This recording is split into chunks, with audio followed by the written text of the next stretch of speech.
Sabarmati jail में बंद gangster Lawrence Bishnoi के भाई अनमोल बिश्नोई को अमेरिका में गिरफ्तार किया गया है। ये जानकारी सूत्रों के हवाले से मिली है। इससे पहले मुंबई पुलिस की क्राइम ब्रांच ने अनमोल बिश्नोई को मुंबई से वापस लाने के लिए अमेरिका से वापस लाने के लिए प्रत्यर्पण की प्रक्रिया भी शुरू कर दी थी। अनमोल बिश्नोई कई हाई प्रोफाइल मामलों में वांटेड है। 2022 में पंजाबी सिंगर सिद्धू मूसेवाला की हत्या में भी वो आरोपी है। पिछले महीने महाराष्ट्र के पूर्व मंत्री और एनसीपी के नेता बाबा सिद्दीकी की हत्या में भी उनका नाम सामने आया था। इसके अलावा जून के महीने में अभिनेता सलमान खान के घर फायरिंग के मामले में भी पुलिस को अनमोल की तलाश है। भारत के आग्रह पर बिश्नोई के खिलाफ इंटरपोल ने रेड कॉर्नर नोटिस जारी किया हुआ है।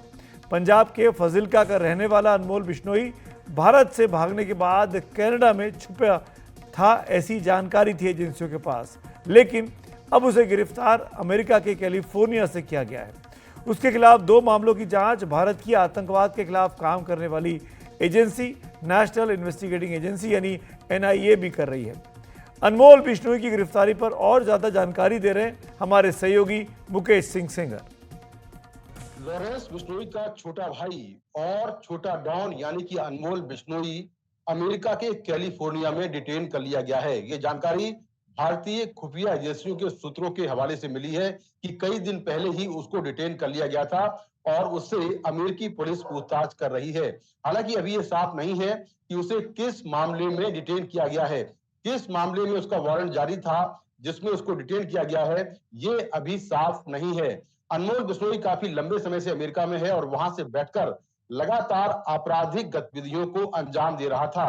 लॉरेंस बिश्नोई जेल में जो कॉन्स्पिरेसी करता था, उस कॉन्स्पिरेसी को अनमोल बिश्नोई विदेश में बैठकर एग्जीक्यूट करता था। उसका कई बड़े बड़े मामलों में नाम सामने आया है, चाहे सिद्धू मूसेवाला हत्याकांड हो, नादिर शाह हत्याकांड हो, इसके अलावा जो सलमान खान के घर के बाहर फायरिंग का मामला हो, बाबा सिद्दीकी हत्याकांड हो, सभी मामलों में मास्टरमाइंड के तौर पर उसका नाम सामने आया है। और जांच में ये बात सामने आई है कि अनमोल बिश्नोई लगातार खुद शूटरों से अलग अलग सोशल मीडिया ऐप के जरिए, जिसमें टेलीग्राम है, सिग्नल है या दूसरे ऐप है, उनके जरिए खुद बात करता था। शूटरों को फंड देना, हथियार पहुंचाना, ये सारा काम भी अनमोल बिश्नोई वहां से बैठकर देख रहा था और वो अपने साथी गोल्डी बराड़ और रोहित गोजारा के साथ मिलकर लगातार भारत में आपराधिक वारदातों को अंजाम दे रहा था। तो उसका नाम कई मामलों में सामने आया है और अब तक की जानकारी के मुताबिक भारत में उसके खिलाफ करीब 18 मामले दर्ज हैं। 2015 में जब लॉरेंस बिश्नोई गिरफ्तार हुआ तो पूरे गैंग की कमान अनमोल बिश्नोई ने संभाल ली। पहले वो अपने इलाके अबोहर में छोटी मोटी वारदात करता था, जिसमें एक्सटॉर्शन है, हथियारों की तस्करी है, लेकिन इसके बाद उसका नाम कई बड़े मामलों में सामने आने लगा। वो काफी लंबे समय तक जोधपुर की जेल में रहा और 2021 में बेल पर आने के बाद उसका नाम कई बड़े मामलों में सामने आया।